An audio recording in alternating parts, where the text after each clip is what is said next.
Hello everyone and welcome back to EastEnders Weekly, your weekly podcast that you may hear this week. It's all about illness. Oh, yeah. We're both ill-ish. Well, you gave it to me. You caught it from Someone. Who, Ben? Who did you catch it from? Ruby. How mysterious. Yeah. And then I caught it from you because you just trolled around the house coughing and spluttering on anything that had a surface. Yeah, so our voices are affected, which is a bit of an issue for a podcast. Yeah. So you may hear some strange edits on this episode. If there's coughing that needs to be edited out, so... Well, our main problem seems to be at the moment that our throats seem to be making really weird gurgling noises while we're just doing nothing at all. So yes, there may be some odd edits. But don't feel sorry for us, because it's only a cold, and because... No, it just sounds worse because it's audio only. I don't think it sounds that bad, actually, through my... Thank God it's not video. I'm looking pretty good. It's you looking in your joggers there. You look terrible. You're letting the side down, Ben. Well, I'm audio, doesn't matter. I can wear whatever I want.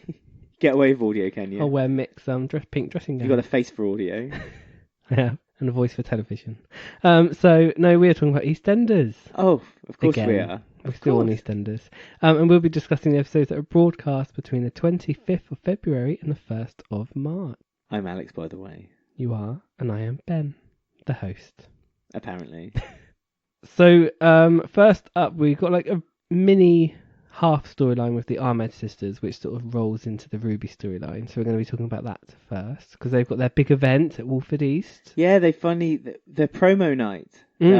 Stacey sent Ruby a text to wish her luck. Good luck, Ruby, on promo night. Yeah, she's putting herself out there. We still don't really know what promo night's themes are or anything Well, she seems to do like paparazzi themes, because like there was like a photo bit when you walked in, you get your photo taken of a Walford East background. Yeah, there was a VIP area. Yeah, there's like a red carpet. But Ian's done that before in Walford East, remember? Because Kim was invited to be... This was before she announced that she was pregnant. Oh, yeah. And she went into a VIP... She had her own That's VIP when area. Kush slept with that woman and he got drunk and revealed that she was pregnant. But it's okay now. We don't even need to worry about that story anymore because him and Denise are no longer together. No. Because she had wet shirt. Yeah, well, yeah. Straight again, another night, another flirting occasion for Kush to try it on because him and Ikra had a few love eyes over They're obviously going to get them two together, aren't they? Yeah, I mean, he's got a thing for the masseuses, hasn't he? Or the Ahmeds, I should say. Yeah, Shabnam. What will Shabnam say? We learned quite a few bits about the Ahmed sisters, though, about their story, their secrets. It was revealed that it was an arranged marriage that they're running away from. Ikra was the one that her marriage was arranged for, and she ran away from it after all the planning had been done. So they're trying to get the money up together to pay back their father as a way of be forgiven, I suppose. So there must be a bit more to this, I think. I hope. Because it's kind of like when they announce like a Muslim sisters are coming in and they have a secret, the first thing you think of is, oh, I hope they don't do an arranged marriage. Like that's like such a cliche storyline. So I'm hoping there's a bit more to it. Yeah. Like a few more twists and turns. I mean, at the end of the episode, when Ikra spoke to Ruby, there was a hint that perhaps there was some link between Ruby's story and Ikra. Yeah, and like violence. Because Kathy said to Ikra and Habiba, oh, be a bit nicer to Ruby. Yeah, she's had a bit of a hard time. Yeah. She had been attacked. Attacked, that's what she said. She didn't say anything else. So they're taking the word attacked, like domestic abuse maybe, or something like that. Or just attacked in the street. But yeah, so you could link it perhaps maybe Ikra's husband to be or family even may have been a bit violent toward her and Habiba. But you saw a slightly kind of side to Ikra because she's been quite bitchy. I mean, she's the feisty one, isn't she? She's the one who is looking after both her and Habiba, or likes to think she is the one looking after. Yeah, you think that. The Ronnie character, some might say. Yeah, but then Habiba said to her, the whole reason we're in this mess is because of you, and the whole reason I left our family is because of you. So it's kind of... Well, Habiba is the leaning post, I guess, for Ikra, and she's happy to support her. She didn't have to go, as you said, she didn't have to go with Ikra. She chose to go with Ikra. So she's obviously got that very strong bond. That's the two sisters between them. But it's strange, like if they're trying to like stay hidden from their family, surely Masood might just say, because they're family, wouldn't he say, "Oh, Ikra and Habiba are at looking after my restaurant," to like his uncle or whatever? Yeah, but they were not very good. They were really panicked, weren't they? Because they had a photo. They had a photo posted on social media by Ruby, which initially gave Ruby the sack, but didn't last too long. And they were worried, as you said, the family were going to see it online. But yeah, it doesn't really make much sense. I would have thought Masood would have got in touch, but then I suppose Masood's got quite a strange relationship, strained relationship. He thinks he's like a hippie in a band now, doesn't he? But also he's had so much shame come to his family that perhaps he's just decided to cut all ties with them. And because he was as surprised as any to see Iqra and Habiba, and I suppose maybe that's why Iqra and Habiba had gone to Masood, because Masood's always seen as the rebellious, as you said, the loner. Yeah, maybe they knew that they could get away with it. Get away with it, but maybe he would not get back to the kindred family. Spirit. Yeah. It would be a kindred spirit that he would be on the same page as them. But that's all we really saw from this week. I guess until the aunt and uncle come back, there's not much more they can really do with these two characters rather than little bits and pieces. Yeah, I mean, their intro hasn't really been much of a bang, has it? Since this was meant to be one of the big Kate Oates intros. Her only original characters. Yeah, and we were really looking forward to them coming in. And yeah, they had a good week last week, but again, nothing really of substance. And this week, they've just kind of fizzled on. So a bit I do like them, disappointing. though. I like them. I'd be interested in their stories, but at the moment, they just seem to be I think that's why they need the aunt and uncle now, just to something else to bounce off of. But it's a shame like Adam hasn't popped over to say hello or something. Yeah, Adam has been in the episode this week. Yeah, because they have a little hint of him being mean again. Yeah, mean to Honey. So I wonder if Habiba and Iqra know his mean side.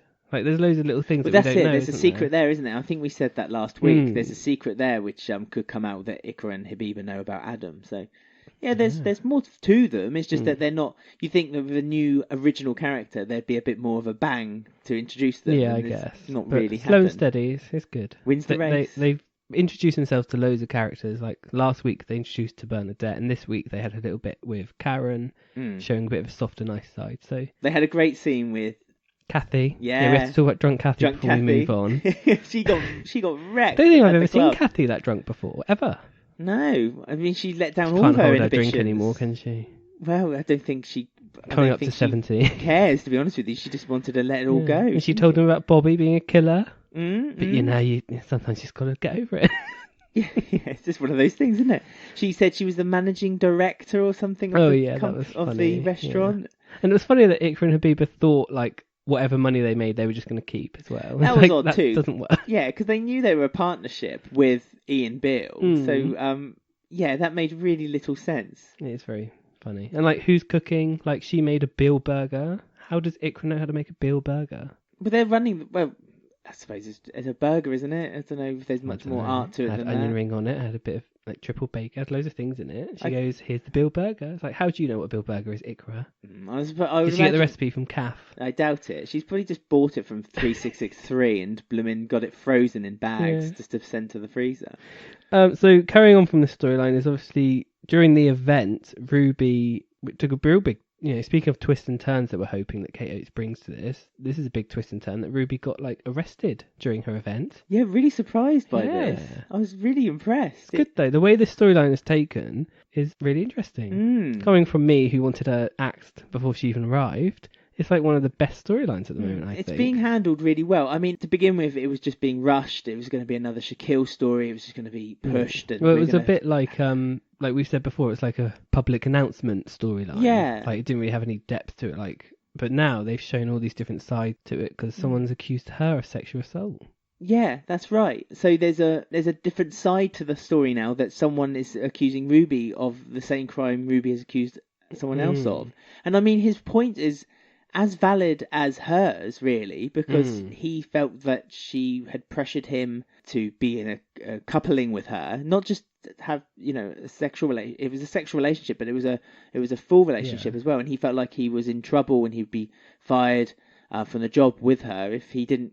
And he was comply, fired. And he was fired ultimately when they broke up. Yeah. And she insisted that it was because his work wasn't very good. But then, if that was the case, she should have fired him before they broke up. So it is really interesting because she then sort of sees it the other way round, like, oh, maybe what Ross, because in Ross's eyes, that's exactly how he felt to Ruby, is how Ruby now feels to Blake. She didn't think she did anything wrong, and I guess Ross thought he didn't do anything wrong. Yeah, it was just flirting, and it was implied that he would be okay to go forward. This is the consent again, isn't it? And it's such a fine. There's so many areas in consent. There's no black and white answer. And there's obviously something going on with Ruby because before when this all happened, she almost came on to Billy, and he kept saying no to her, and she was like putting herself on him until I can't remember who walked in on them. But I think wasn't it Stacey? Billy had called Stacey. Yeah, that was it. Yeah. So there was that weird thing where she's pushing herself, and then she's being a bit strange with Jay. Like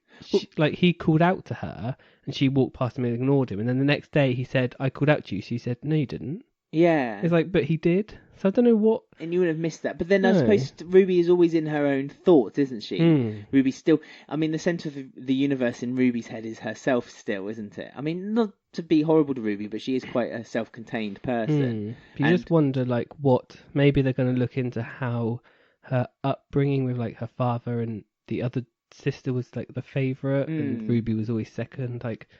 Maybe they're gonna. Her. Maybe that's like some psychological thing. But I mean, Billy warned Jay again this week and said to him at the chip shop that I'm not surprised this happened because Shirley had seen Ruby talking to Blake. Yes, Blake's the man who accused her of the assault, the sexual assault. And his girlfriend was the one who helped him see it. So you don't know what the girlfriend's like. True, like, but then also if it's a female saying to a male that yes, this sounds like you were used in one way or another, then it almost adds a bit more strength and gravitas to his allegation. You said throughout the story of the Ruby's consent that Stacey has almost been a little bit too loud to fight for her corner and isn't accept or willing to let in anyone else's point of view. And again, you didn't really see the conversation with Stacey and Ruby after Ruby had the encounter with Blake, but no. Stacey sort of just automatically accepted what Ruby was saying. She said, "No, of course you didn't do that."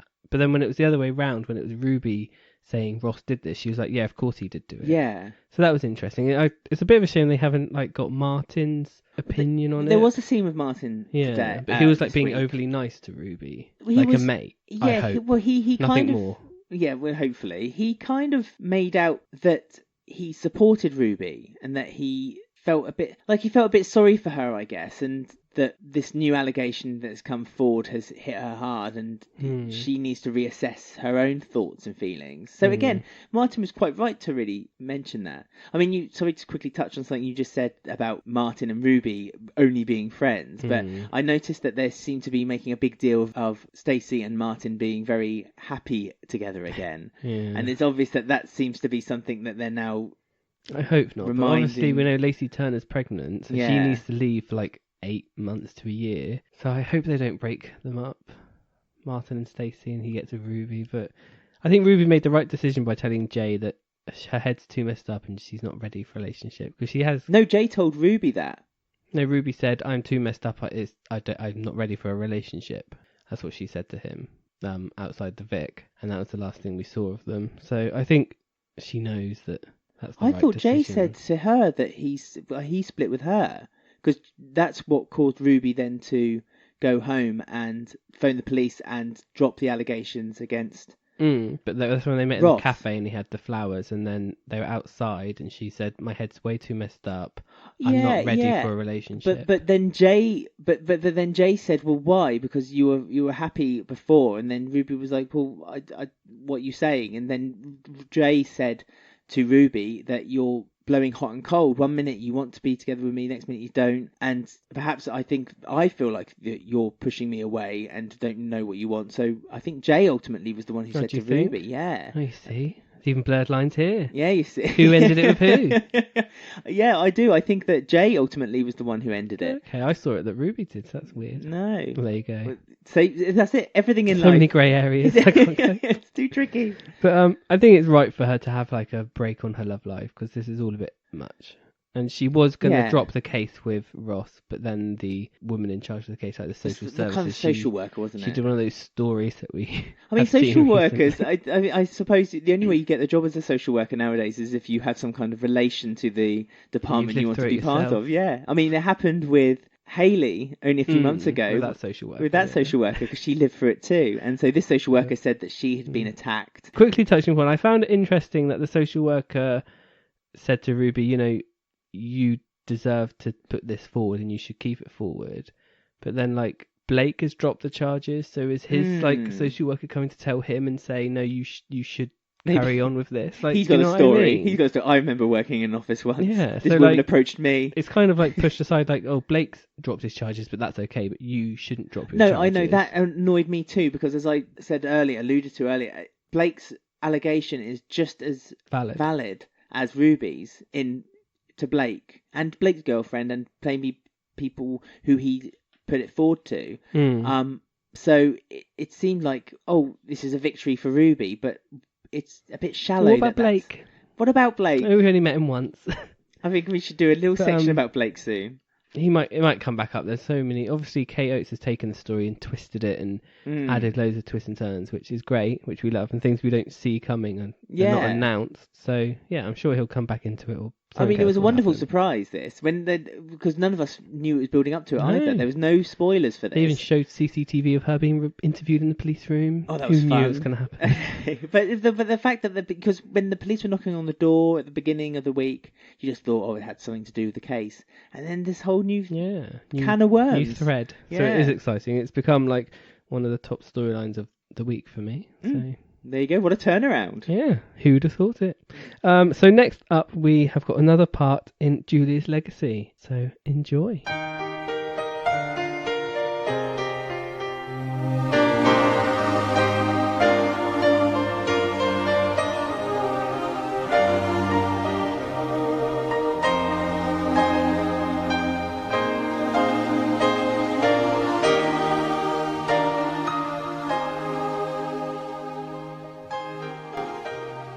Welcome back, everyone, to the number one segment on EastEnders Weekly of our ongoing series of Julia's legacy. Yes, and we must start off by just saying that we may have skipped a few Julia's legacies in respect that they had a special...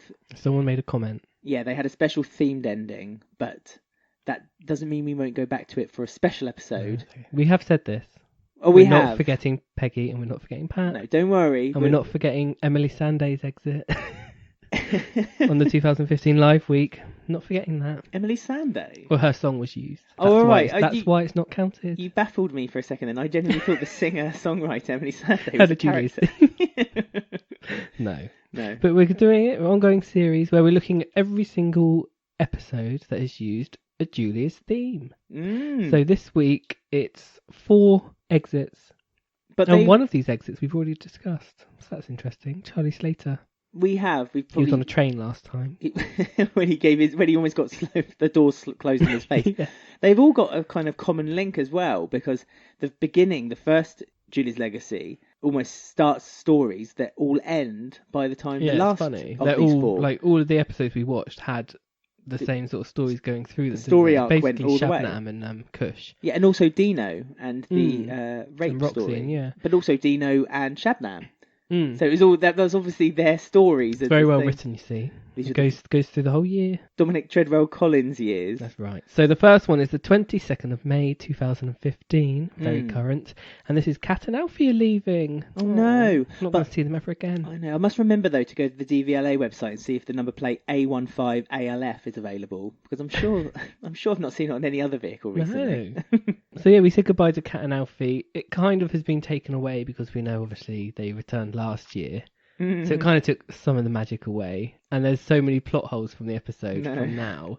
Like Alfie's worrying about his brain tumour and he doesn't want to tell Kat. And they've won lots of money on the lottery. With a scratch card, wasn't it? He won £1 million. And they've left like a year's worth of rent for Stacey. And there's loads of things that were said. And while we're watching it, it was like, oh God, 2018 really did like undo everything here. Because we also had Redwater after this as well. Well, the nun arrived before they left and wanted to have a little word with Kat before she left. But before she had a chance, Kat had already got in the car and gone with Tommy and the twins and everyone waving goodbye to them. So the nun didn't really get a chance to tell her the big secret that we were later revealed in Redwater, the wonderful spin-off series that is now available on Netflix. Yes, it is. And Big Mo came back for like a guest appearance, because this is when Big Mo never officially left EastEnders, but she came in like every now and then, and this is one of hers where we met Fat Elvis for the first time. Yeah, well, he's got married. He made her an honest woman. Yeah. Again, what happened to that? It was probably a fake wedding, though, to be fair.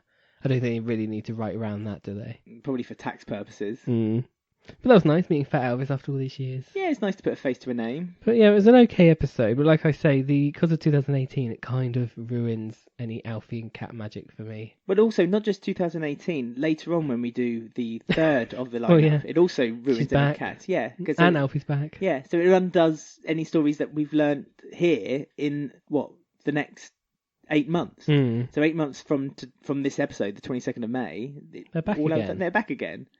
And if I ever hear My Man on the Moon ever again, I will that'll be it. Did they say it again on this episode? I didn't hear it. Oh, I don't know. One of them. Well, the last time it was said was Jeans, when we did Julie's Legacy last week. Listen, if you get a chance, listen. Man on the Moon. But yeah, it was an okay ending. They were going to go to Spain. They bought a bar. As you said, they've paid no Stacey's more secrets. rent. That's what she said. That was it. No more secrets, Alfie. I audibly went, ha!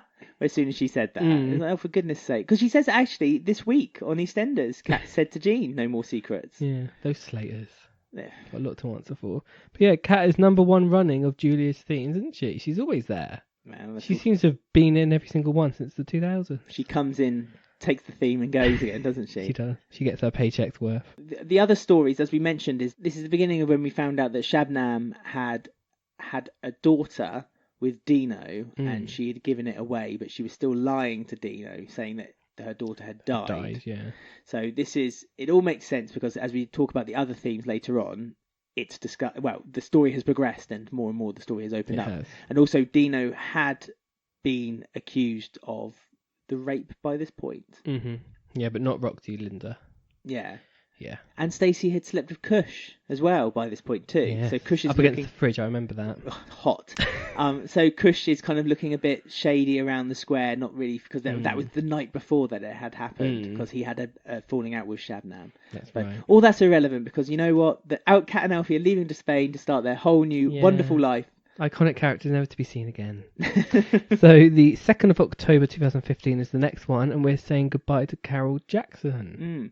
Interesting thing we saw at the end of this episode was it was written by Julia Honor, and you told me something that I didn't even know about the writing process in EastEnders. The make-believe writer. No one knew who she was. Julia Honor. And a old producer did an interview recently on Walford Web where he spilled the beans, and he said that it's basically used for when someone hands in a script, it's basically so poor or jumbled up that they can't really use it, so it's rewritten by a group of people to try and make it used for TV. Yeah, it's almost like an American writing system, so they have a table write and they get lots of people to write it at once, and when that's the case, it's credited on the end as a Julia Honor script. So that was really interesting. I didn't know that went on down in the writing block. So yeah, this is one of them. Another thing for Julia. Obviously, we have Julie's Legacy, but there's also Julie's Honor, which might be a feature. Oh my god! How many parts will that be? 20-part series coming soon. Yeah. But yeah, we say goodbye to Carol. She's obviously a long-standing character. She's been sort of in and out of the show. But you know, she's gotten through cancer. She's gotten through affairs. She's gotten through all sorts, and she's gone through Robbie. Yeah, Robbie's back. He's back from India with his son, and they're going to move to Milton Keynes. Yes, and he says, nearer to Bianca. Yeah, so he's like, "Oh, Mum, you can come live with me. Give Sonia a break." I mean, Sonia does deserve a break, but no sooner does she get a break, does Robbie always knock on her door turns again. Back up. They were living in the Slater house as well, which I completely forgot that they did. It's Pat's old house, isn't it? I know, but I had forgotten entirely that now. Obviously, she's living with Dot, hoping to take over the house when Dot dies, no doubt. That's all she does, inherits houses. She likes to inherit things, doesn't she, Older? Oh, Sonia. Yeah. But yeah, Carol was sort of feeling a bit downtrodden because people kept making remarks about how she's a grandmother, or she's old, or she's a bit fuddy-duddy. Martin compared her to Pauline, even though in Carol's eyes they're completely different generation, and he said, "Oh, you both like cardigans." Yeah, you're a cardigan person. Yeah, that's the thing that tipped her over the edge, I think. Yeah, she mentioned just earlier that when she was younger, wanted to run away, but then she got pregnant and couldn't go travelling and things. Yeah, and always wanted to. She eyed up her leather coat on Stacey's stall. Stacey, real leather that is, Carol. Carol's like, yeah, that's nice. It's funny though, because she obviously has this plan in her head, so she buys Robbie a dog, Wellard 2. Who's gone missing? Well, it wasn't for Robbie. It was for Robbie's son. But Robbie instantly took it as a present for him. So it's from his mum. Yeah, but typical Robbie. He has to take over it and make it all about Robbie. Oh, she shouldn't have bought one that looked like Wellard then, should she? No, it was a cute little puppy Wellard, I must admit. Yeah, very cute. So she gave that to him and sort of said, I'm not coming with you. But she tried to like walk out the house without telling anyone, which was a bit strange. But they heard the engine revving outside. Yeah, Sonia's like, what's all that noise? And it was one motorbike. Like, how long has she lived on the square? I was going to say, that square is notorious for just having music playing all day and all kinds of loud bangs happening. It amazes me when someone's surprised by a slightly standard noise outside their own door. Yeah, but it was funny because she was leaving with a passport and like a handbag. Yeah. That's all she needed. All she needed. Don't know where she's going. Carol had a stunt double when she drove around the square. She puts the visor down and she suddenly changes. It was a shaded visor, so you couldn't see who was driving the motorcycle, but it was quite obvious it wasn't her Carol. body like changes between shots. And yeah, she drives off and never to be seen again. Although she's been mentioned recently that she's doing better than ever and she's into yoga. She also got a CGI train, which you always seem to spot every time someone leaves the square. It's very special if you get one of those. Shabnam didn't get one. If we ever do the last ever episode of this podcast, if there ever comes a time when we say, you know what, we have to hang up our headphones, I'm going to make sure that we do a little video at the end of us walking away with the CGI train hitting us as we leave. You put Julie's theme on and then just put the sound of the tracks. The train has to hit us. It has to. Oh, so it'll be proper affair. I'll be taking thousands. I'll take a loan out to make this edit. Did you know that once they were going to have the tram crash, but London Undergrounds wouldn't allow it? So there you go. Or the London, what are they called, the TfL or something? Because it looks bad on like them as a company, because they're used as like a real company on the show. Yeah, so you can't do that. All right, they did it on Weatherfield, on the cobbles. Yeah, well. Right, so the next one is the 7th of January 2016. Guess what? What? Cat Moon is back. And Alfie. Wow, that was a good time in Spain. That's correct. Alfie's worrying about his brain tumour and he gets the news that it's incurable. Oh no. Yes, what happened to that? That's what I want to know. And Phil's going with him because they're mates. We should just mention also on the first Julie's Legacy we talked about, he wasn't able to fly because the doctor told him that... Oh yeah, Sonia said. Yeah, Sonia said that it would explode and his head would just pop. So that's why they ended up driving away rather than taking like a plane to Spain. So Kat and Alfie are back mainly because Charlie is also back, who we've also said goodbye to a few episodes ago. Now I'm going to be controversial here, and I'm going to say, and I'm sorry for anyone who disagrees with me, that Charlie wasn't ever a character I could attach to. Oh, he's nice. He was a nice character. He was a safe character, but he was never one that I really cared about. The only time I ever cared about him or was interested in what he was doing was when he had that stampede out of the police station to go find his brother. Harry, yeah. Yeah. He was always just one of those characters who were like there, but like to support other storylines. Yeah. Really. That's right. He's like the Big Mo now. Because Stacey's having an episode. This is when she's having like her breakdown. Well, fueled by Dot in earlier episodes, when Dot started reading passages from the Bible saying that Jesus was almost stolen from his mum, and so Stacey's got it in her head that Big Mo's trying to steal the baby from her, and Carmel's trying to steal her baby Arthur from her. So she's kind of going around the square trying to find solace from someone to help her. She thinks he's the baby of God. She does. She thinks he's the second coming. And like all the secrets about the Slaters are coming out. Like there's secrets about Stacey has 3 sisters from Brian who had the secret family. There's Kat, who's also now found out that Zoe had a twin when she was born, so that's all come out. Bit Redwater fun. Charlie's heart's not coping with all this. Because he also says that his sister had 3 daughters. And they've met Kyle by now. Kyle's known by now, so it's a bit cryptic. And Kat says to Martin later on in the episode, don't trust Kyle. There's something not right there. Not who he is. Yeah. So yeah, this poor Charlie's heart can't take it. So Mo's on the phone to the ambulance during the day. By the time they actually arrive, it's night time. So I don't know why it took them so long. But yeah, he's having a heart attack on the thing, and all the like revelations coming out. And Kat sort of says that she forgives him, and it's okay, Dad. Blah blah blah. But he closes his eyes. Yeah. It was very similar to the Dr. Leg death. It was like just very all of a sudden. Yeah. But yeah, she forgives him finally, and she, as he says, she says, "Night night, Daddy." And yeah, it's sad. Don't get me wrong, because obviously that's an important character in the Slater household. But by this point, Charlie wasn't in it that often anyway. No. So it wasn't. It was effective for the time. It was a nice short, and it brought on all the other storylines like the Kyle and stuff. So it was a nice. Exactly. He said he let Kat down and he'll never forgive his brother. And the whole time I kept thinking to myself, but you knew, because we've been Well, did he? unravelled. Well, we've just been told that you knew all along. So I know, it's very it was silly. really horrible seeing that scene with what they filmed a couple Shows of months how much ago. damage 2018 did, doesn't it, to those lot. So the last one we've got is the 5th of February 2016, and this is someone else leaving. We've got Shabnam leaving with her daughter Jade, after ending her relationship with Kush. The very first one from this collection of 4 was when Shabnam was almost starting to look into finding out about her daughter. She just recently found out that Kush was the father of Arthur, which Martin still didn't know. No, he's the only one in the square that didn't know. I know, everyone knew, but Carmel knew months and months ago, because during the episode of Charlie's death, Kush is being confronted by Carmel already, saying that's your son, you need to make an effort and really want to say you want more contact with him, with Stacey. And again, this makes Stacey get a little bit... At this point, Stacey's in a specialist hospital for her bipolar. She is, and Shabnam comes to visit her. She's sort of like saying goodbye because she's planning to leave. Yes. And Stacey tells her about who Arthur's father is. It's like part of her rehabilitation, isn't it? Yeah. But Shabnam says she knows, but she's quite nice and kind about it because they're good friends, aren't they? She doesn't want to lose a friend. And Stacey's doing the whole, as you say, Stacey's doing the whole term in hospital, not junking out early like Hayley. No. Exactly. I mean, I love this Shabnam because, like, you can really tell on the casting because she has like hints of Tamwa about her, but she has hints of her mum Zainab as well. So it's such a good casting. This Shabnam was. I loved Shabnam. Yeah, I really liked the character was amazing, and maybe it was because she wasn't in it for very long. I think she was only in it for a year. Yeah, it was a year or so, wasn't it? Yeah, she had the pregnancy as well. Well, she lost her child, didn't she? Yeah, she just had real decent storylines, but her and Kush were great together. And she was just a great actress. So it was a shame because she decided to leave. Yeah. But yeah, it is a shame. But yeah, Kush wants to get back with her, but she's sort of saying no, it's the end of us.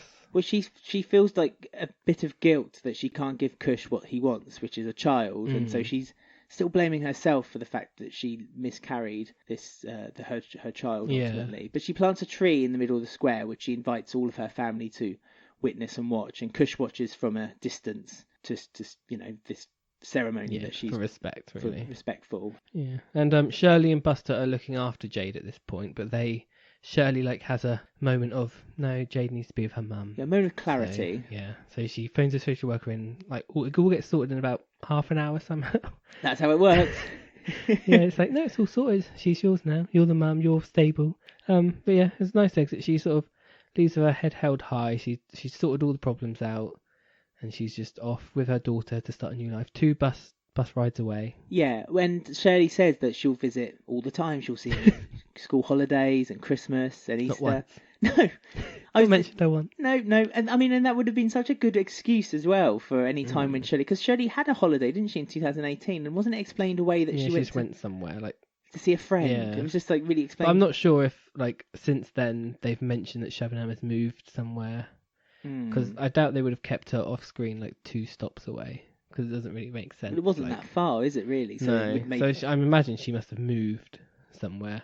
Yeah. Someone must have mentioned it sometime. There you go. But yeah, no, it's a lovely ending for Shabnam, and it's what she deserved, really, because of all the horrible stories that she had. Great character, and would be quite easily slipped back into the story, I think, now, especially ever since the Ahmeds have started to be introduced. Especially if Kush is getting with one of her cousins. I know, Kush has a thing about them, doesn't he? I know, he loves the Ahmeds, family. Yeah. Very good. 4 exits, and this is coming up to Dominic Treadwell's end, and then obviously Sean O'Connor comes in with some more exits and things, so a few more to look forward to. We've got a few more, and then we've got them. Well, I don't know, are we going to talk about the really recent ones, or are we just going to... Who knows? Well, you have to find out, listen and find out. Something to listen in on and look forward to. Rub your hands together. If there's any memories that you have about a Julius theme, do let us know. Contact us on Twitter at EastEndersWeek, or find us on Instagram at EastEnders Weekly Podcast. You can also find and join our ever-growing Facebook group. Just search EastEnders Weekly Podcast, or email eastenders@gmail.com. We do love receiving your messages. We have received lots of messages about Julia's theme, haven't we? Yeah. Loads and loads. Amazed. Everyone loves it. People do, and they've given us their memories of what they remembered fondly about watching the episodes too. And so we read them and we enjoy getting them. And don't worry, we will be doing a special one as well for the ones we may have missed, We're which going are to keep it going. particularly a pinnacle of the Julia's theme legacy. That's right. So there you go. That was Julia's legacy.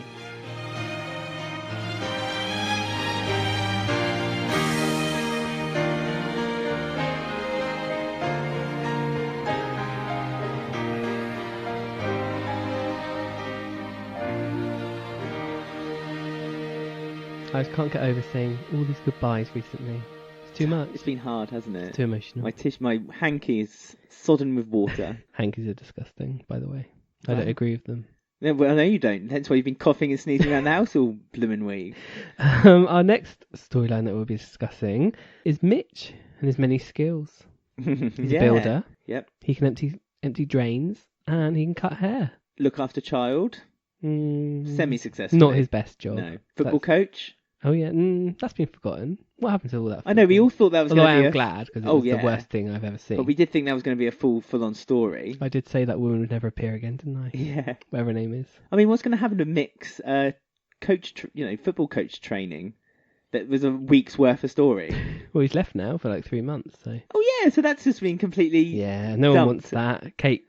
out. That was a week's worth of story. I know. How Mick had to we all remember that week. Come out of recuperation in order to do it. Let's spend less time talking about that. Okay. And more time talking about Mitch, because he's still around. They haven't even announced that he's like a full-time return, have they? He was meant to be a guest return, but he's like still here. Yeah, well, I'm not unwelcomed. I'm quite enjoying Mitch. I like confirmation sometimes to know if I should get hold of this character or not. Well, you don't like to attach yourself to anything unless you know it's going to be a permanent thing. As long as I know there's series 2, I'll watch it. Yeah, you're the same with everything. You wait until there's a series 2 announced of a TV series, and you're like, "Yep, I'm watching this now. This is worth my time." Brought up on disappointment, you see. That's what happened. That's how you met me. But Mitch, he's like paying off his debts. Patrick's being quite chilled about the debts, really. Seeing as he stole like £3,000, he's been quite friendly to Mitch. I mean, it was the amount of money that he won, so it wasn't like Patrick's going to miss the money. But he has to still pay it off, and Bailey has really been badgering him about it too. So that's... I love Bailey. It's nice to... every time I've seen Bailey, she lights up, yeah. And yeah, we have like a little scene of Patrick where he's upset because his barber's shop has closed down, his favourite barbers that we've not heard about before. I mean, you're not going to mention it in conversation very often. Oh, he did this week. But it's a real thing. My dad had a breakdown when his barber stopped cutting his hair, and to this day he still complains that his hair's never been the same since. So Mitch is like, he offers to do Patrick's. He does a good job, which surprises everyone. Denise is getting a bit more attached to Mitch, I see. Yeah, they're still linking them two together. They still hate each other, but kind of like each other. Yeah. And then all of a sudden there's like loads of men in the B&B. And Denise is all serving them drinks and rum and all sorts, and there's playing music. So he's cutting hair, and he made £120, he said to Karen. He did, but he had to pay 100 of that toward the debt. So he got to keep £20. I don't know if Patrick and Denise were aware that he kept £20 for himself. I think he kind of kept it quietly to himself. The same way... Yeah, exactly. The same way Karen kept the chips quietly in the tumble dryer. That was clever, that was. They kept warm. Yeah. It was a good idea. But you said I envy the person who has to use that afterwards. Oh, it smelled well nice. Well, they're close to smell of chips. I'd like to smell of chips. Talking of which, chips that they sell in Pete Bill's chip shop are the size of houses. Pete Bill? Sorry, Ian Bill's chip shop. I just imagine everything's owned by Pete nowadays. I've seen so much of him this week. How come Ian never opened a restaurant after his dad's name? He opened Cafe for Cafes. Kathy's was always called Kathy's, though, wasn't it? Yeah. Because Kathy owned it before Ian. Yeah, but he kept it as a remembrance of her. He should name one of his places Pete's. What, a little neon sign outside? Yeah. Pete's Place. Pete's Place. That's what they should call it, yeah. It's called Bill's Place, yeah. Yeah, they should call it Pete's Place. It does sound better. Yeah. Well, poor Peter, R.I.P. Pete, sorry, yeah. Yes, let's not confuse him with Peter Jr. No. Add the R at the end, it's very important. One's dead, one lives in New Zealand. Well, dead off screen. Well, we've discussed this in the past, that Pete could return. It's not unheard I would of. hate it. but love it, but also hate it. I but would also want love him it. killed off within the year, but no, I'd have him back for a bit. I mean, Just so we can make fun of it. yeah, for a year. basically, it'd be a year's worth of fodder for us. The actor was in. This is completely off topic for anything we even talk about, but the actor was interviewed like a few years ago, and they said, "Oh, would you like to return?" He was like, "Oh yeah, I would," and he didn't even know he was killed off. I think he forgot. He had no recollection that his character was actually dead. So. Well, he said That's his line was, if this is the interview I'm thinking of, I'm a jobbing actor. So not even for the love of EastEnders, he just wants the job. Yeah. I've worked since. Pantomime every year. We have also had a few more, going back to the actual thing we're talking about with Mitch. We had things like Bailey wanted to go on a school trip, but there's no money. She's tired from caring from her mum. So Mitch wants to try and find some money to pay for the trip. So he sort of has a chat with Patrick in the allotment. Although Patrick looked very active, didn't he? Well, good. He should be. Digging away. Well, he had a stroke 3 years ago. He should be more active. Very fine. Bit of gentle gardening. Figure. Bit of gentle gardening will be fine. I mean, we saw old episodes of Patrick from 15 years ago. And again, I think we've discussed this already. He was a hot dilf, wasn't he? No, it's a guilt. Sexy. So yeah, he was sort of telling Patrick about Bailey and sort of pulling at the heartstrings, trying to hint that he wants some money from Patrick. But not just Bailey, he also admits about Bailey's mother, his wife, as well. He tells Patrick. So he's the first person he's actually let in that information to. But the only reason, was it the only reason he did it because he wanted money from Patrick? Because Patrick got a bit like, oh, so that was the reason at the end of the conversation. I don't think so. I think it's interesting that they've already revealed that obviously Bailey is a home carer for her own mum. I mean, if that hadn't been revealed and you had that scene, then I would automatically think, oh, Mitch is trying on here. So it's interesting that we already knew that actually Mitch, and this actually made Mitch more likable and trustworthy this week, because after he did that story with Patrick, the stories from there on in, he felt genuinely like he wanted to help Bailey out of this situation. Yeah, but he always does it in he doesn't do it the right way, does he? Like trying to ask Karen to be a mum for her. He did it by getting her hopes up and so because the social worker, by this point, a social worker had approached Mitch and said that Bailey's looking after her mum is come to its end now. Well, it kind of sounded like her mum was gonna die soon. I think she needed more care. I think they were arranging the fact that she needed more care outside the home. What do you think? Because I thought he said, I can't remember the word he said now. He said something like we have to talk about it was something like aftercare. It wasn't aftercare, but it was something like that, which kind of means that when she dies, they need arrangements set up for her to then move into permanent accommodation with Mitch. Which Mitch had meant to have started the ball rolling by this point, and he hadn't. Yeah, that's to me that was like she's got a few months left to live, and then they need to arrange her next home, basically. Yeah. So Mitch is in a desperate situation at this point, and so he, as you said, he asks Karen out on the date with the intention, this is what I mean. He's doing it for the best of Bailey, but then quite know how to do it right. Yeah. But then has he been doing this all the time so that eventually he dumps Bailey on Karen, so then Mitch can go off again? Is this the plan? Does Mitch not have a house then? Well, this is the strange thing, isn't it? We don't know where Mitch goes at night. No. He just kind of disappears and then comes back. Yeah, it is odd. So he must not have a permanent residence because the social worker said he needs to sort one out. Yeah, hence why he's tried to flirt with Karen. I felt so sorry for Karen because Karen made such an effort. She thought they were going to rekindle their love. She shaved her legs in the B-day. Didn't she? She really reminded me of Bernadette. Like, you could tell Bernadette's her mum. Like, the way she was on the date, she was all nervous and, like, she was acting how Bernadette acts on her dates. Stupid giggle when Mitch didn't really say anything funny and she just went, ha ha ha ha, for a really long time. I mean, Habiba, again, showing her wonderful ways because she complimented Karen. Nice side, yeah. So they keep showing those bits of nice side for them, which is good. Rounding the characters, that's what we like. But also getting them, as you said earlier, involved with the other characters. So they're slowly meeting them, getting introduced so they're known. They probably have been introduced to more characters than Mel has, like all last year. True, that's true.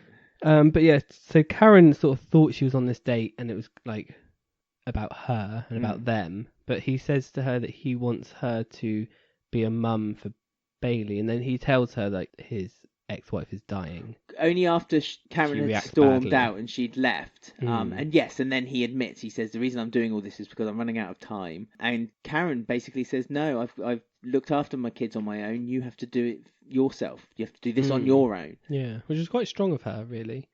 to say that to him. But she has looked after kids her whole life. You can kind of understand that she and he kind ditched her and left her to bring them all up. So. Yeah, well, Keegan, she had to bring up Keegan on her own. Yeah. And there's really neither here nor there, but Bailey's not her daughter either. Bailey's just someone who, well, it's Mitch's daughter. Yeah. He needs to just gain some trust first, Mitch. That's what he needs to do. But he's running out of time, you see. He was meant to have organised all this months and months ago when the social worker said to him, like, oh, and you need to get in touch with the teacher. And he said, oh, yeah, I'll speak to him. And he corrects him and corrects Mitch and says, oh, no, her. So obviously Mitch has done nothing to try to solve the problem. It's a shame, like, it sounds like we thought this was going to be like a young carer storyline, but it sounds like the mum's just going to, like, die in a few months. So maybe it's not going to be a young carer storyline, which is a bit of a shame. If idea had been for that, I think they would have brought Bailey in as a resident of the square rather than someone who just kept popping in and out. Yeah, out of the square makes it a bit difficult, doesn't it? Yeah, poor Bailey. I do feel for her, and she's a great actress. Yeah, sweet character. You do feel for her, even if she does have extremely large chips. Well, all the chips in later to be renamed Pete's Place. Yeah. Speaking of Peter Pill. Oh, yeah. We're going to go off and just have a little chat about classic EastEnders because it's Christmas, everyone, already. 1987. Yeah, where are the sprouts? Hey? What did you get for Christmas in 1987? BBC One after this evening's episode of EastEnders.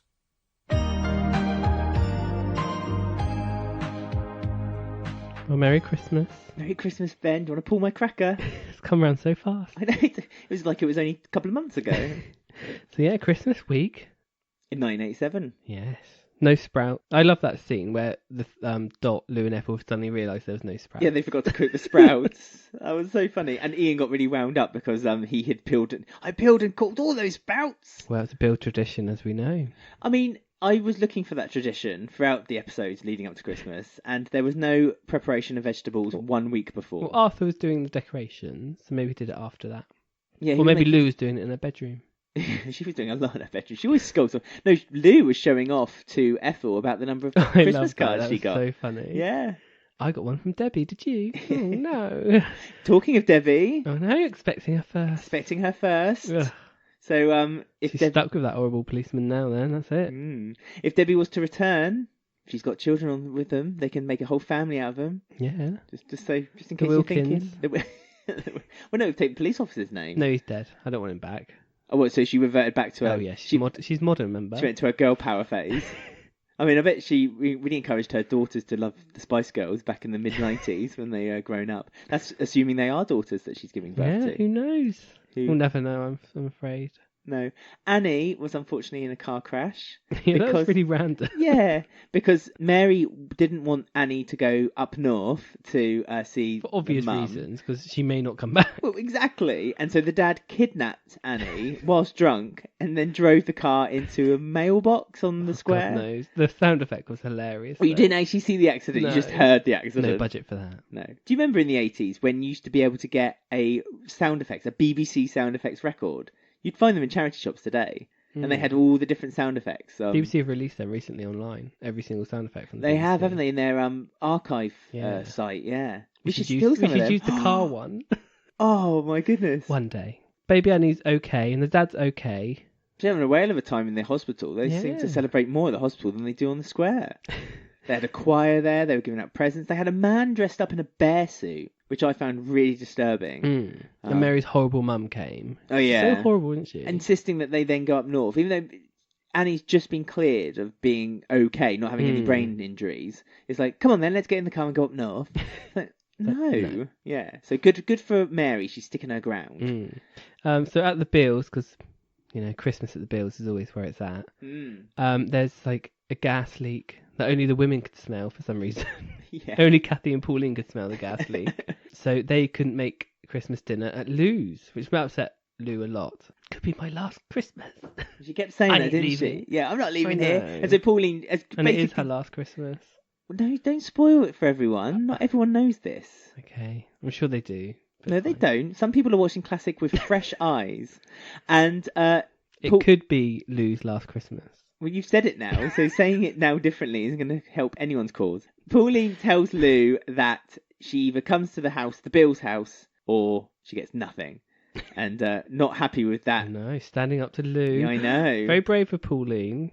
But I think in Lou's books, she was like, I think you're going to be the head of the family now. Yeah. That's Pete. it. Now you stood up to me. Yeah. Pete can't stand up to her. But they were talking about her as if she wasn't in the room at one point anyway, calling her that cow and stuff, all kinds of... That old bag. That old bag. It was really, I don't want her to for leave. Lou. She's my favourite. Every time she's on screen, it's like my favourite scene. Every time. She's wonderful. She got a present as well from Uncle. Bought her a scarf, a silk scarf. She put that on straight away. She did, tied it up, and then and Ethel and Dot were very jealous that they didn't get a present. Very upset. So they had to have Christmas dinner at Kathy and Pete's flat. Yes, which didn't go down well. Well, Lou didn't want to go there. Yeah, but it ended up fine in the end. It looked like a merry old time. And it's really weird how they filmed it, and like Pauline was like sick on Christmas Day, and she didn't appear in the episode for like ages. Well, until the very end when she came out because Mark had come really weird. home. Yeah, because we thought, maybe the actress was ill or something, so they had to write her out. But then she appeared in it, and it's like, she's in the scene later anyway. Like, why write that in? It was really weird. And it was obvious. Well, unless it was just very well filmed, but it was obvious that it had happened all on the same day, so it just seemed odd that maybe she was filming somewhere else. Maybe they were filming scenes somewhere else. Unless from the bit when Mark comes in, they film that separately because of the actor isn't around much. Maybe, but then it's still weird that Pauline's illness miraculously got better when Mark appeared, and then when Mark was in the lounge on his... Well, because then when Mark was in the party on his own, then Pauline had gone again. So it was just that one scene when he entered through the room. Very strange. No, Pauline was in the background because she was staring at Den, and Mark was staring at Den in the kitchen. Oh, that's right. So she was there. Yeah. No, you're right. I beg your pardon. This is that Mark's last appearance until 1990 when Todd Carty plays him. When Mark gets a new face. Yeah, so that's sad because it's sad for the actor. Took his own life in. I think it was in April. After that, so 4 months after. But he had a few problems and he couldn't really handle the press he was getting as well. Which was unfortunate. But yeah, so that's the last appearance of Mark for quite a few years. The non-Todd Carty Mark. It is. And he's worked out that Den's the dad, it seems. Yeah, straight away. I mean, he's switched on. They didn't. He's looking from the outside, you see. Yeah, that's true. Because Michelle and Den were being very chummy, weren't they? And they kept finishing each other's sentences. They kept guessing each other's charades games. So yeah, I'm looking forward to seeing like that come out because it's been so many years in the making, hasn't it? So exciting Christmas. It was exciting Christmas. I mean, Pat didn't get what she wanted for Christmas.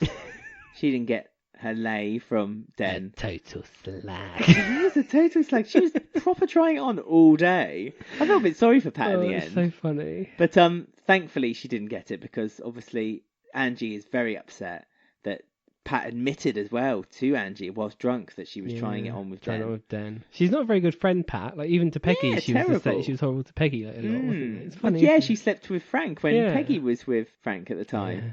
So man trumps friend with Pat. Likes it, doesn't she? She just wants to be with a man all the time. She likes the comfort of a man around her. There you go. There's a nice Christmas, and we look forward to the New Year next week. Yeah, the New Year episodes. Hopefully Sue and Ali will sort out their neighbour by that point as well. He's been bit by Rolly. Naughty Rolly. I know. I was on Rolly's side the whole time. I loved watching Rolly attack people. I love Rolly acting. Remember when Rolly attacked the cat in the allotment? Yeah. That was so funny. I enjoyed it anyway. So if anyone listening has any moments from the classic episodes that are shown on the drama channel and thoughts, get in touch with us on Twitter at EastEndersWeek or email us eastendersweekly@gmail.com. You can also join our Facebook group. Okay, that was our classic EastEnders roundup. Good night on behalf of everybody here at the Television Centre.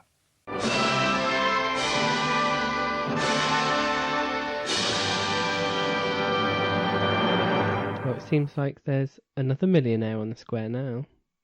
There's quite a few of them running around. It's East End, you see. You should buy early, and the value of your property will go up 12-fold. But then I suppose Legg was from Islington, wasn't he? So he had lots of properties, I think, under his belt. And it's very high belt. Yeah. Yeah. So Dot's, and this is going forward a bit, but Dot's inherited Dr. Legg's estate, which brings on loads more storyline options for us, which is exciting, with Stuart and Rainey. And also one big question at the end of the episode with Dot, which we'll get to as well. Very interesting. Are you? I'm shook and triggered. Sit down and take a paracetamol. Yes. So if we rewind to the beginning of the week, it's sort of like a mix of a Stuart, Rainey, Dot, Sonia storyline going on. This like weird mix of people in this house. all baining for Dot's attention, and even more so towards the end of the week. Yeah, well, big like time. vultures. Well, Sonia included. I know. I don't want Sonia to be left out of this. Well, not only is she a loudmouth, but also she joined in with the conversation in the Vic too. She wasn't, away from it. It was funny. Part of it too. I blame Bex, bad influence. I don't. Bex was the only sensible one there. She was there getting juicy details. What would you do with the money if she's dead? So yeah, we had some things with Stuart, because we know that there's like another storyline with Stuart. They seem to have pushed the Carter one to the side, and they were slightly doing a redemption-ish storyline, but there's still flickers of evil Stuart. But the flickers were big time this week. I mean, no one really trusted Stuart throughout his redemption period, and I think we were right to think that, to be fair. But we've sort of like got a kind of an explanation as to why he thinks he's messed up, because Rainey relapsed last week. She was drinking, and she goes to like Walford East, and she sees a man, and he says, "Oh, I slept around yours last night," and she completely forgot it. But she only kissed him. Yes, only kissed. They had to make sure of that. She was way too gone to do anything else. Yeah, apparently. But obviously that's going to be something that later on between her and Max, no doubt. Oh, do you think? I think that was just a thing for her to think, "Oh, I need to go back to meetings." Oh no, I think that too, but I think that won't be come up forgotten. again? Yeah, that won't be forgotten. Yeah, because there's this. This might be jumping. I don't even want Max to come back. No, I'm not fussed. A lot of people don't. A lot of people have said that. How much better is she without Max? So much better. Yeah. So interesting. This is the Rainey we remember. The manipulative, the nasty Rainey. And the electricity between her and Ricky Champ is just fantastic. Yeah, the second they're together, compared to her wandering around the kitchen like baking cakes for Max and stuff all year, fainting. It's just rubbish. And then she gets a few scenes with Ricky Champ, and it's like electricity. Yeah, she's like woken up as an actress again. Absolutely. Oh yeah, this feud. I mean, again, we might be jumping the gun here a little bit, but this feud that's developing between Stuart and Rainey, but it's exciting. It's exciting, and it's really weird because it's not like when, to use an example, Max and Rainey, where basically Max had no respect for Rainey and Rainey was desperate for something. This is more of a Stuart and Rainey know they're the really similar people. Not one of them is any better than the other one, and so it would take one thing to either make or break them as a friendship or as a enemies, and it's just fantastic because they're both unhinged, aren't they? And they both will say what they need to say or do whatever they need to do. But both of them together, it's like always outdoing each other all the time. Because she sees him at the meeting and she listens in on things that he says, because he says that he's finally found like a sanctuary staying at Dot's house, and he's always wanted this all his life. And this is how he maybe makes himself better by being here, and he feels safe and things. And she sort of quotes this to him in the Vic. Yeah, from the substance abuse meeting. She goes up to Stuart after the substance abuse meeting and, as you say, quotes the things directly that he said, that he felt like he's gained someone who cares for him. And he made out that he lost his brother and his best friend almost as if they died, which was weird as well. So he was almost making excuses that it wasn't his fault for why they'd gone. It was it wasn't his fault ultimately. It was not their fault either. And it's just interesting how Stuart will still not really take the blame of everything that's happened between him and Mick and Callum. Because this is an interesting tweet. This is an interesting twist that Callum is now being used much more rather than the term halfway. I know. Do we need to start calling him Callum now? I know. I've started writing highly notes. Requested Callum. from me. Yeah, and Hat. Still missing. I wonder where he's gone. Keep listening to find out. Find out in 5 minutes. Yeah. Really interesting. I mean, something that could have been really lame, like Rainey sitting behind the screen, eating biscuits, drinking tea, and listening to Stuart talking at this meeting, has turned out to be something just amazing and just works out really well. And you want to like see what happens next, which hasn't happened in a while. Like when an episode ends, I haven't been like, oh, I really want to watch the next episode. But this week, a few times, I've wanted to watch the next one like straight away, which is good. That's a good thing. Yes. So yeah, they have like their weird thing going on. He goes into the Vic and like this is a bit weird. Like Linda says, "You're meant to be barred. Okay, just have one drink." And it's because like, Dot was with him. Well, no, it wasn't Dot though, was it? It was Stunt Dot. No, she obviously doesn't do location anymore, does she? Because she wasn't at Dr. Leg's funeral. No. So she must do set only at the moment. They should use Stunt Dot for. Yeah, where was she for the funeral? Yeah. Yeah. I like how the stunt coordinator was credited on the episode. It would have been Stunt Dot. My bets are that June Brown was still credited as well, though, so that's weird. But she wasn't her. Because it's her character, isn't it? I guess so, yeah. I would like to know who is Stunt Dot, because we know that budgets are tight at BBC, so it must be someone who already is there. So my money... Sonia. Oh, you reckon Sonia? Well, she's training to be Dot the second, so she might as well. Well, do you know who I think it is? Who? Shrimpy in a wig. Oh, yeah, Shrimpy. Shrimpy He's in a not been wig. seen much recently. Stunt Dot. Yeah, he's gone. He's got a new role. Where's he gone? He was mentioned this week because Martin was closing up the stall, and they said, "Oh, Shrimpy will look after it for you." Yeah, but you didn't see Shrimpy. Where is he? Maybe he's on holiday. He's allowed a holiday. Just tell the rest of the market so they don't all abandon their store and have no one looking after it. That's true. Thieves will be everywhere. And then the second half of this story, we had the continuation of Dr. Legg, because his will has been announced. Everyone gather round. Yes. It was funny how they were in there and Stuart was like, "Do you want me to go?" And she was like, "Yeah, it's private." But Sonia stayed in the room. Well, She was like, "No, I'm here. I'm family. My feet are firmly in this ground." Sonia also said to the solicitor about Stuart, the solicitor said, "Oh, are you family?" Went to shake his hand, and Sonia interrupted just before Stuart said, "Well, I'm kind of family." Sonia interrupted and said, "No, he's a lodger." And that really hit Stuart. Is he going to kill Sonia? Is Sonia going to die by the hands of Stuart? I don't know. It's weird with Stuart. He's everything's an obsession, isn't it? So when he first was introduced and he was hunting paedophiles, that was his obsession, and nothing else mattered. He was blinkers, and that was Tunnel it. vision. And then he got obsessed with Mick and Halfway, and that was his obsession, and nothing else mattered. As you say, tunnel vision. He had to win, and now it's Dot. And so I think, yeah, you're right. I think nothing is going to get in his way of making Dot love him and almost become a son. He wants to be her son. That's what he ultimately wants to do. Yeah. Every time Nick's name is brought up, Stuart kind of sits up and he doesn't like that this name's being mentioned. He wants Nick to be written out of history, and that Stuart was always Dot's son. It's just fascinating. I love what they're doing with him. It is good. I mean, he's gotten rid of Robbie for a few months, so he's out of the way. Sonia and Rainey in the way now. Yeah. And Bex.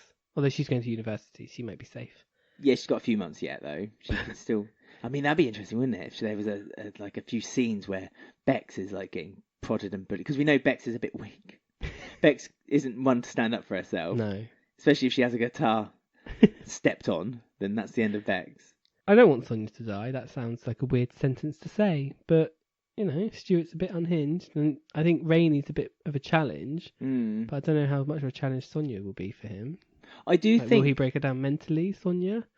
She's quite headstrong. No, Sonia could never be broken down mentally. But then it's going to be physically. Although she did get broken down by Martin, of all people, because before they were reintroduced, Martin kept belittling her and her weight. So maybe that's what Stuart will do. Oh, you're getting a bit porky there, Sonia. Maybe you should lay off the... Natalie Cassidy looks amazing, so can't do that. But I think that this story with Stuart is going to be a short story, just to remind you that Stuart's a bit naughty, and we'll go and then come back, and then we're going to have a big planned Stuart story. So I think we've not seen the back of Ricky Cham. Serial killer. Rainey, I don't want it to be a serial killer story. Off. Is he going to kill Dot for the money and get her to change the will and then off her? Well, no, see, this is the thing. Does he really need to off Dot? Because I don't think that at the end of this week's episode... Yeah, there was a weird, lingering thing on Dot. She said, "Oh, Sonia, you go to the Vic on me. I'm going to go spend time with my family in Ireland, see Dottie, see Charlie." And they zoomed out and lingered on her, sat on her own on the dining room table in the kitchen. Yeah. And then the BBC have posted this image saying, "We're really sad to be saying goodbye." It's just something like that, and it's worded really odd. It sounds like Dot's left. Yeah. Maybe hasn't. It seems like it was a soft kind of quiet bow out of the soap. In case she doesn't come back or something, maybe. She may be on a break, but maybe they've done that as a potential exit in case she doesn't come back. Very, very strange. Yeah, it was really odd the way they lingered on that shot and the way it was written. It felt quite final. Yeah, I agree. That was a really odd end to the story. Yeah, really strange. So it did make me think she just had a exit, but really low key. I mean, are we going to hear in 2-3 months' time that Dot has died?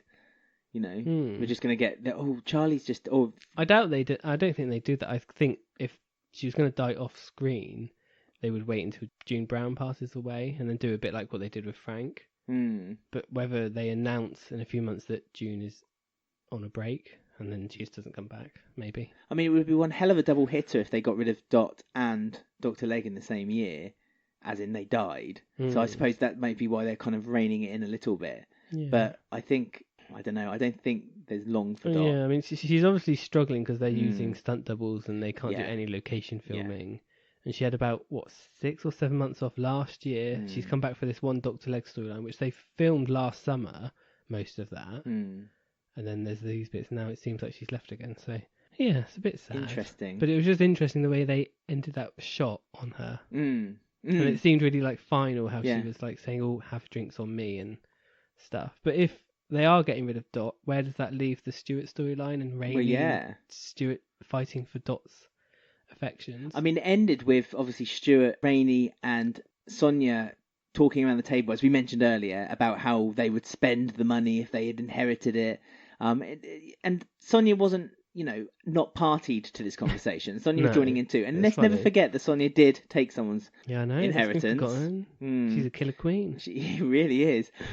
So at the bar, Rainey basically says that Brannings look after Brannings because Rainey's still a Branning, don't forget. And that, she's going to tell Dot all about, don't start thinking about counting up the money just yet. I'm going to tell Dot all about you and your meetings and how you're using her. And this is the first time we've seen Stuart kind of come back out to his... Because he grabs her wrist and he, leaves a mark as well. He puts a puncture wound into her wrist with his nails. And he's like, don't mess with me. I can do a lot of things. So... It is exciting, but at the same time, we also know that Rainey is quite ruthless.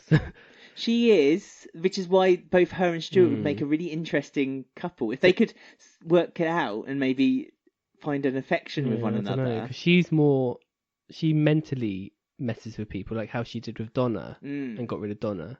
But Stuart's more physical, so there's two different sides how they're going to fight each other.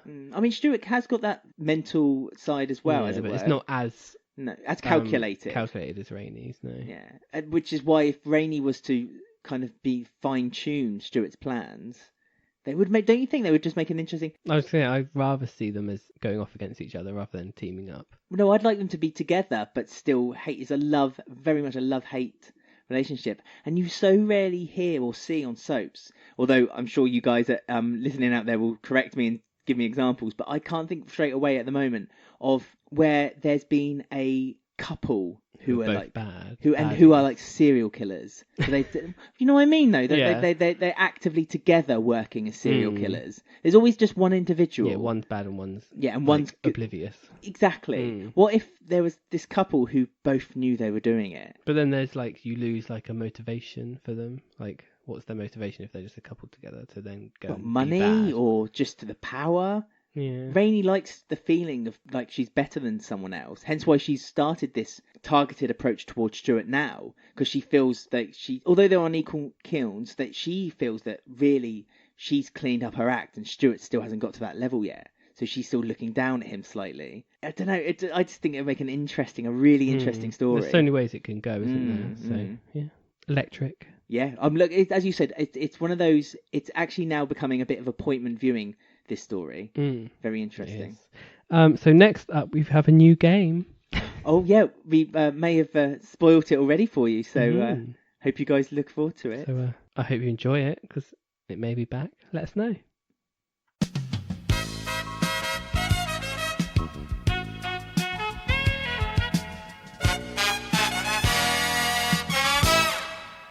Right, you may have noticed, Alex, recently that Halfway's hat has been missing from his head. I know, and it's been a big bugbear of mine. Where has that hat gone? Well, it's a big request from me, and we've actually been in touch with Halfway's hat. He's in a bit of trouble. Oh no! Oh no, he's lost.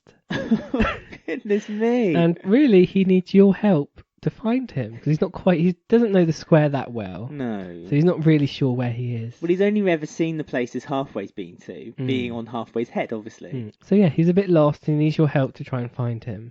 So he's been in contact. Ooh. What telepathically? Not on WhatsApp or... No, just telepathically. Oh, okay, right. He's and he needs help. And he's going to describe to you where he is. Right. And you have to try and work out where he is in Walford. or London or the world. He could be anywhere. Oh, right, so it's not exclusive to Walford. No, but it most likely will be Walford. It depends. If this takes off, if this has got legs, then it might expand out from Walford. Yeah. Okay, I see. So, you ready to meet him? Yes, go on, Yeah. let's say hello. Okay, right. This is here's the first thing he's sending to us. Hello, I'm Halfway's Hat, and I've been lost. Oh, Please try and find me. Halfway's Hat. I will do my best, Halfway's Hat. He sounds really upset. I know, he's quite worried. He doesn't know where he is. He hasn't got halfway. It's all gone wrong.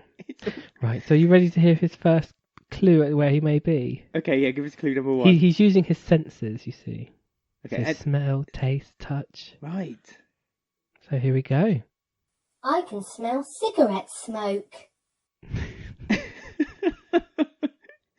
Oh, my heart's bleeding for this hat. Cigarette smoke. Okay, so well, obviously there's been a smoking ban, so it's unlikely to be anywhere like in a social area like the Vic or the cafe. So who smokes on the square? Dot smokes on the square. Shirley smokes on the square. Quite a few people smoke. Max and Jack smoke. Jack doesn't. Max does. Okay. Rainey has the odd cigarette when she feels like it.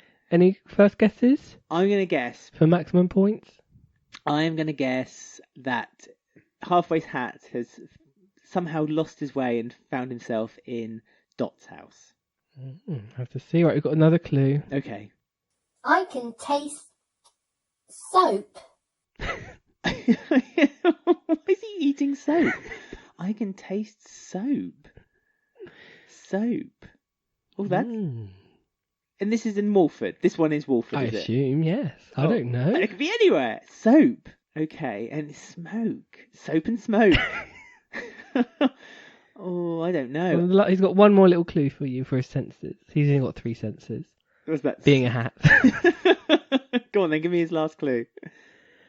I can hear machines rumbling. Oh my god. Machines rumbling, soap, and cigarettes. The third clue is meant to be, so I hear from Halfway's Hat, the most obvious. So Machines rumbling. That's made me even more confused. Right. Well, I'm going to go outside of Walford then, presuming he's outside of Walford. that's brave. Okay, so he's inside Walford. Seeing as this is a podcast about EastEnders. You said it could be anywhere in the world. In Walford, I think he is machines rumbling. He can taste soap. Machines rumbling. This is so obvious. Because I know the answer, I guess. Obviously, yeah. Everyone listening's worked it out already. You can taste soap, cigarette smoke, and I'm going to have to push you machines for an rumbling. answer. I wasn't going to put a time limit, but I'm completely bamboozled. Let me think. I must have one guess here. Machines rumbling is what's got me, because there's no machines in. Oh, no. Is it? I was going to say. Go on, say it. I was going to say Mitchell Motors. Oh, no. Sadly, it's not. Well, how do you know? Halfway's Hat hasn't told me. I know, because he said this. That's right. I must be in the laundrette. What? Cigarettes? Yeah, but Dot won't smoke inside. Karen does. There's soap left everywhere, and there's tumble dryers rumbling. So I'm just imagining the conversation you would have had on the phone at the time when you were talking to Halfway's Hat.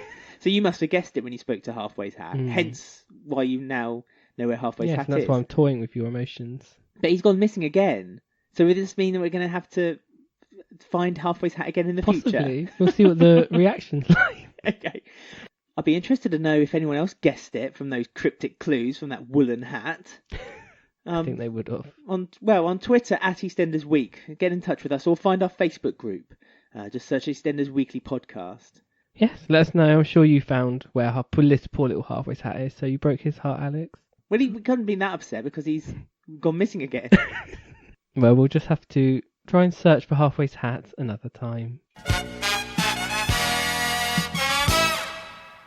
Well, we'll see how that goes down. Yeah, do get in touch. Let us know.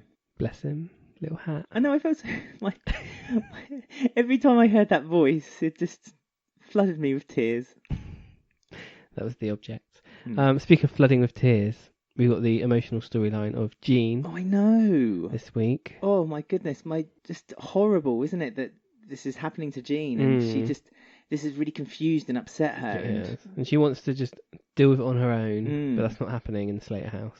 No, I mean, there's a brilliant speech later in the minute mark where she just tells Shirley, because Shirley eavesdropped. This is the second time this week Shirley had eavesdropped onto something. Yeah. She's become a bit of an ear wiggler. She's known that something's not quite right with Jean, and she overhears the Slaters talking in the Vic. With Kat discovers first because she finds the letter in Jean's drawer. I don't really know what she was looking for. She was looking for baby things, I think, wasn't she? Or something, and she come across the letter. She knew it was Jean's drawer because it had a post-it note that said Jean on it. Yeah, it's the room that we never see. But it's the dining room, and she shares it with Mo. Imagine sharing a room. I thought Mo shared a room with Hayley. Yeah, Hayley. But then did Jean give up her room, and now Hayley's gone, so now she's got the room back. Oh yeah, maybe. I don't know, there's so much shuffling around that house. It's just you just don't know, do you? Forgot about Hayley, actually. I think the writers have too.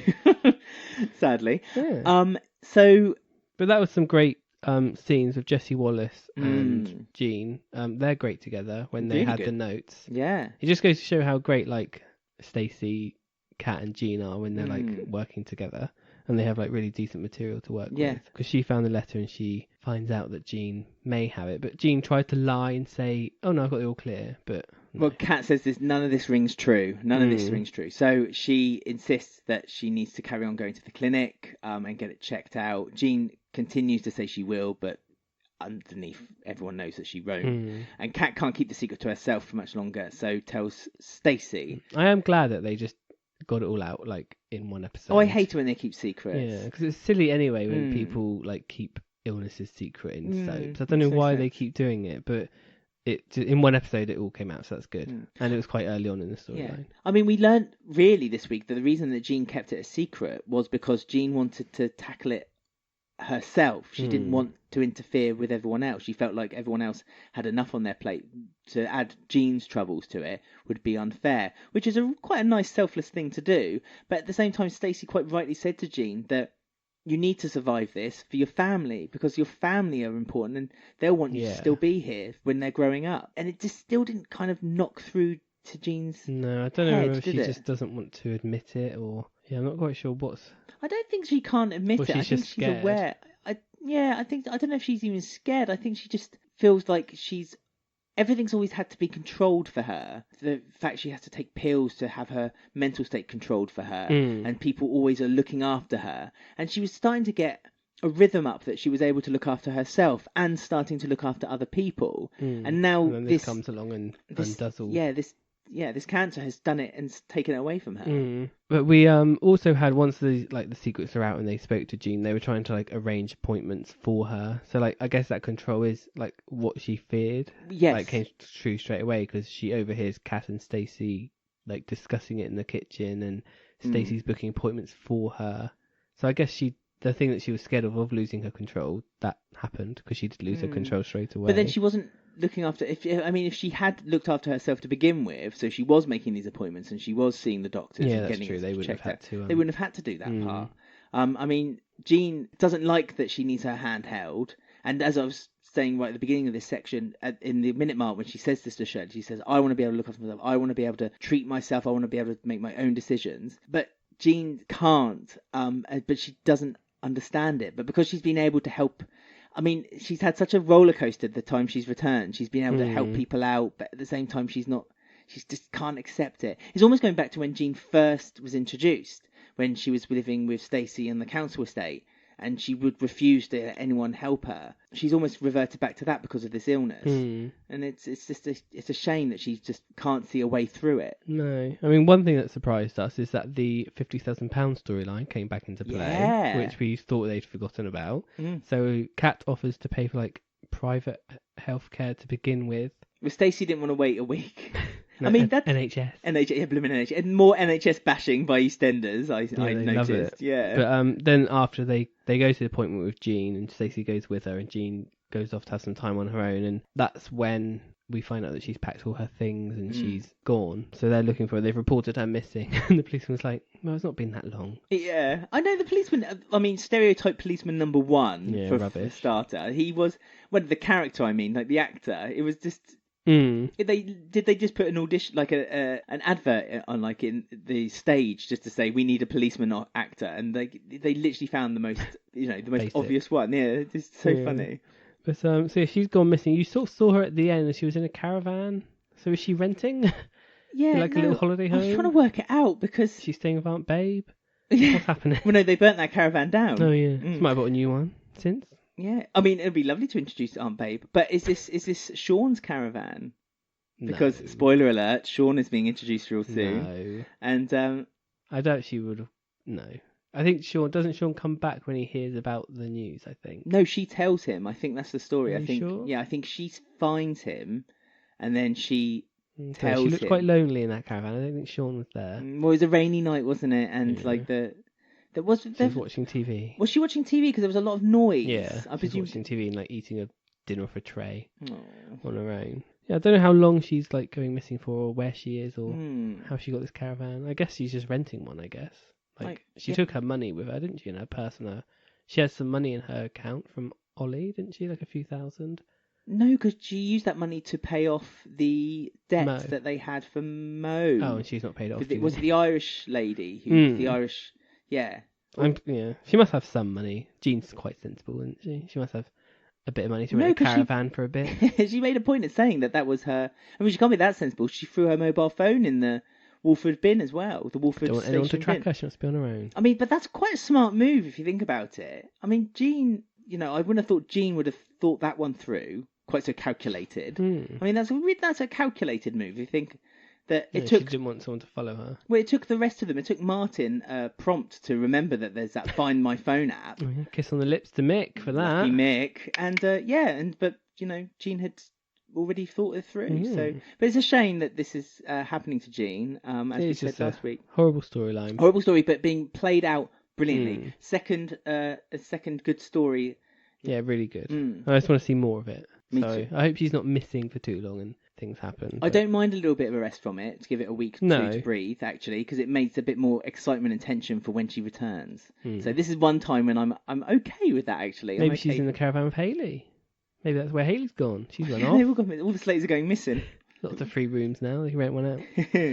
So we're just going to really quickly touch upon like a tiny storyline, which was the Carters going to Australia. Yes, to Tamwa and Nancy's wedding. Yes. And they got fitted into Pakistani gear, ready for the wedding itself. Shirley made a joke. Linda overheard that joke and decided, that's a good idea. It was very much a kind of like, oh, my wife likes to shop a lot. Oh, she's packing too much in the suitcase. It was quite like old Carters, wasn't it? It was. It reminded you of like when they were first in it, which was nice. And it's nice to have more light-hearted stuff from them, and it works quite well. And it's also nice that the Carters had that brief scene with Stuart as well, where they met outside the Vic before Stuart said his goodbyes to them. It was nice that there was that interaction. Oh yeah, Mick was like, he's barred halfway, don't let him in the Vic. They get in the car. Yeah. Sorry, Callum. Yes. He's barred, Callum. Don't let him in the Vic. Gets in the car, drives off to the airport, and Stuart walks through the door. Yeah, he literally turns around. He walks off as if he's going. And Callum didn't even notice, and Tracy had to tell Callum. I know. Bloody useless, isn't he? I know. If only Shirley was there. Shirley would have sorted him out. Yeah. What half-wit he is. What a half-wit halfway was.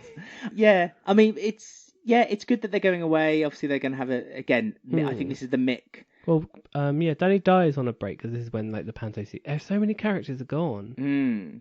Well, it wasn't. He was doing Nativity. Oh no, he went away when he did Nativity. That's when he was in prison. So that was that break. I think this break is another play he's doing. Because he's in a play now at once. It's mad. I think 20 characters are off screen at the moment on break. But I have to say that it's not noticeable. No. Not to say that the characters aren't very interesting, that you don't care that they're gone. It's more the fact that there's so many good stories actually happening it keeps your mind busy. Our minds are busy. We're not really wondering where the other characters have gone. But yes, so we've got the wedding. I'm hoping they're going to send some photos, and we're going to see Tamwa maybe again in a photograph. Yeah, they could edit one, couldn't they? And Nancy. Oh, I'd like to see that. She's on Casualties. You can go and But they're in the same studio complex. Yeah. They could do it. They could just have it, even if it's just Nancy. We understand and Tamwa's Johnny time. and Lee. Is Johnny and Lee going? They didn't mention them, did they? No, I I don't think that's going to happen. But no, it'd be nice to see. Photo. Yeah, it would be really nice. Yeah. It would be really cool if they had a FaceTime with Nancy as well before they'd gone. No, that's asking too much. Okay. That's too much, I'm afraid. She's busy working for the NHS. She is. Right, so we're just going to go on and find out who won the week.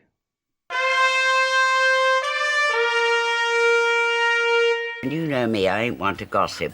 Yes, it's the end of the show, so we just go through our poll that we put on Twitter, Instagram, and our Facebook group, asking you who won the week, which story won the week this week. And the 4 stories we asked you were the Stuart and Rainey storyline, Jean and Slater, Ruby Allen, and Mitch Baker.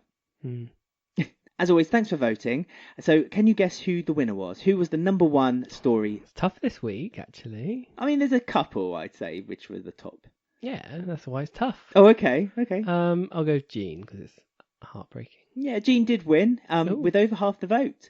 54%. Stu and Rainey came second with 21%. Ooh. Ruby Allen came third with 15%. And the Mitch Baker story came fourth with 10%. Fine. We had a few comments as well on our Facebook group. Ooh. Some people had some views. How dare they? Oh, no, how dare they? Emma Ray said, "It's funny how we were all wondering why Stuart was hanging on and how he could be redeemed. Obviously, he can't be, but this storyline has really twisted potential." I agree, Emma. I agree. Yeah, it does. Pat Hanavan has said, "I was most moved by Jean's story, but I'm looking forward more to Stuart and Rainey." It's interesting. Cuz has said, "Stuart is a great actor and I start to feel sorry for him, but then I remind myself of what he has done." That's a good point. And Neil has said, "I hate to say, but it has to be Stuart and Rainey." All good points indeed. We had also one comment on Twitter from @TheVicIsCursed saying everything was top notch. Enjoying the mix and especially glad that Dr. Leg's death hasn't gone forgotten within 2 episodes like so many others. So I agree with you there. So thank you very much for your comments. Stephen Beale, he was forgotten. He still is, and no one ever mentions him anymore. I do. And Abby, and you mention Abby every 5 minutes. Abby. Although you don't do it as often as when you first started. Bring this back podcast. Abby. Yeah, there we go. Just got a few comments from some people on different subjects. A lot of people wondering if Dot is leaving, the same as us. Marcus said, "I felt the same, but it would be a real big shame if she did leave." So he thought she was leaving. Lisa Firth says, "We will all miss you, Dot. You will always be the nation's grandmother." So she's saying goodbye to already. Oh my goodness, there seems to be a census Dot's dead here. in their eyes. Yeah. And then there's a few other comments. We've got one from Irish Terence who says, "Jean was brilliant again tonight. She's consistently the best performer in the show. I'm not happy with where they are going with the Stuart storyline, and the Ruby storyline is taking a very strange turn, but Ikra was beautiful as always." She was. Very beautiful. And we got one correction for our Julie's Legacy last week. Oh, good. Thank you. Come on. This is from Robin Burns, and he says, "Last week we said that Peter got his live words wrong." Yes, on the live episode for we the thought 30th he said anniversary. Jake instead of Max, because Jake's would plays Max. Yes. But no, he was talking about Jake is in prison, that he was talking about Jake Stone. Ah, right. right. I forgot. He was a character. He came back for like a surprise return, so he could be like a suspect. He was one of those. I have it in my head. Yeah. Oh, okay. Well, again, played Warren on Hollyoaks. It's always Hollyoaks with you, isn't it? And he died in a fire and then came back in Hollyoaks. What, as a ghost or as a? No. Oh. Yeah, and he was in a relationship with Kim Marsh. Kim Marsh in real life. Oh, I was going to say he's never been in Hollyoaks. No. She's never been in Hollyoaks. Sorry, I've just outed Kim Marsh there. Always let us know if we've made a mistake. We like to stay honest, so do get in touch with us if we've made a mistake. Twitter @EastEndersWeek, Instagram @EastEndersWeekly Podcast, email us eastendersweekly@gmail.com, or join our Facebook group. Just look for EastEnders Weekly Podcast. One final comment, which I think sums up the week quite nicely. @Caddy CTS Lover has said, "The first signs of Kate Oates' genius. 2 of the most pointless, directionless characters, Stuart and Rainey, are suddenly brought to life." Yeah, I agree. I agree 100% with that. So I love Stuart, but even like the past few months, I've been thinking maybe it's time for him to. Oh, he was becoming washy. He'd become like completely lost any kind of stature or interest. Yeah, it's all on the up. We say that every week. One week we'll say it'll be on the down soon. Oh yeah. Yeah. Why not? Can't wait. Anyway. Oh, can you smell my new aftershave? I can. Through my cold, I can still smell it. It's good. Very potent. Where did you get that from? Well, I got the I saw a bag of money in the room, so I just took 50 quid. But that money doesn't belong to us. It belongs to Mill Fitchell down the road. Oh no, Not him. Yeah, Mill Fitchell.